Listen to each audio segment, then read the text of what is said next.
Hello students, welcome back. Today we're going to continue with the formation of a specific formed element. And that formed element today will be the red blood cell. In the formation of the red blood cell, there are 5 cells: the starting cell, 3 intermediate cells, and the final red blood cell. And there are 4 steps. The first thing that I will do is draw all of the cells and indicate all 4 steps. Let's represent those elements here.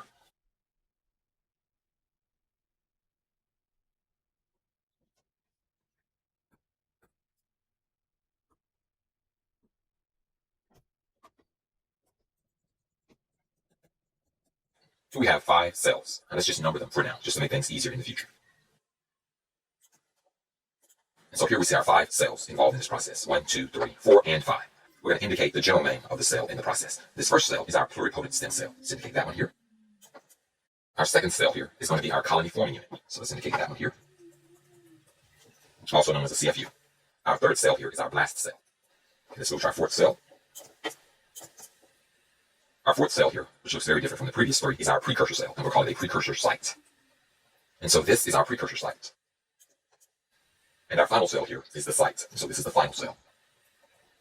While we're here, let's go ahead and identify this cell. This is our red blood cell. And our red blood cell is also called an erythrocyte. And so number 5 is our final cell. This is our final site, the erythrocyte, which is the mature red blood cell. And so now we've identified our 5 general names and the specific name of our last one.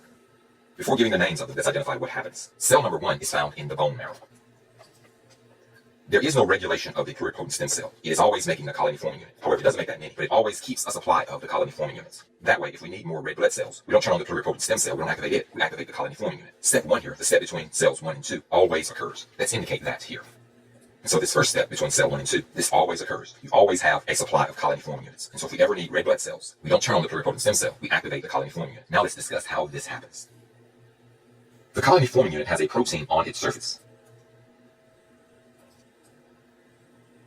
This protein is called a receptor. In the event that the body needs more red blood cells, it's going to release a growth factor that binds to this receptor. So let's indicate that growth factor here. And so here we have our growth factor. In the event that the body needs more red blood cells, the growth factor will bind to the receptor, activate our colony forming unit, and our colony forming unit will then start the process of red blood cell production. This first cell, which is our committed cell, it is the only cell which has a receptor. And so our colony forming unit is our committed cell. Let's indicate that one here. Once the committed cell is activated, then it will automatically produce blast cells, and the blast cells will continue the process. Let's go ahead and give the specific name of our colony forming unit. Since we're making erythrocytes, the colony forming unit is called the erythrocyte colony forming unit. Let's indicate that one here. So our second cell is the erythrocyte colony forming unit. Our third cell is a blast, and the specific name for this one is the erythroblast. And so here we have the erythroblast.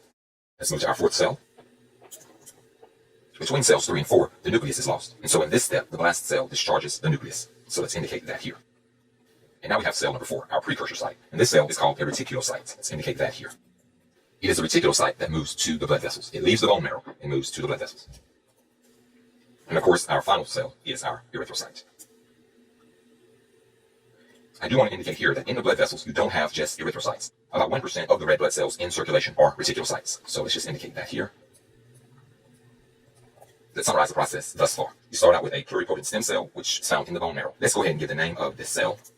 The pluripotent stem cell has a specific name. It is called the hemocytoblast. Let's indicate that here. So let's continue our summary.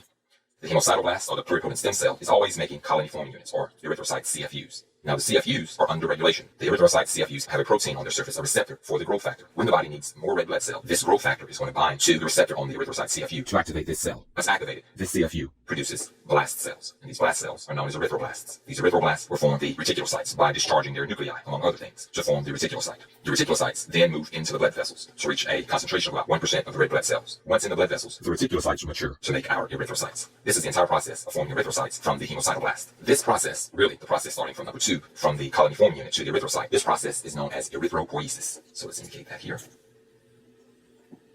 The entire process of erythropoiesis takes about 3 to 5 days. So let's indicate that here. The growth factor is a hormone which binds to the receptor to initiate this process. That protein, or that hormone, is called the erythropoiesis protein. So let's indicate that here. So the growth factor is called the erythropoiesis protein, or the contraction erythropoietin. So let's indicate that here. And we've already seen erythropoietin is produced by either the liver or the kidneys. And so here we have our growth factor, the erythropoiesis protein, or erythropoietin, which is a hormone produced by the liver or the kidney. In the event that either the kidney or the liver senses hypoxemia, or low levels of oxygen, they will secrete the hormone erythropoietin. The erythropoietin will bind to the receptor on the erythrocyte colony forming unit, and that initiates the process of erythropoiesis.